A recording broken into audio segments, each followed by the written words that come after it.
তো গাইস আমার মিলি ব্লগে আপনাদের স্বাগতম। চলো ভাই দেখো আপনি क्या करता हूँ। এদিকে দেখো কতগুলো ফোর হুইলার এখানে দাঁড়িয়ে আছে।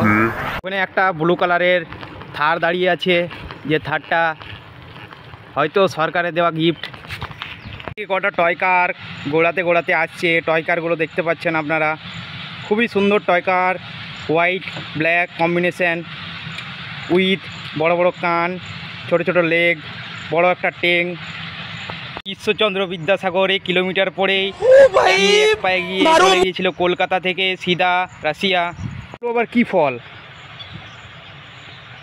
নাম না জানা এক অচানা ফল, যেগুলো খেলে মানুষ একদম পটল, সিধা স্বর্গে এন্ট্রি, স্বর্গে না হয়ে নরকেও হতে পারে, কোনো কথা নেই।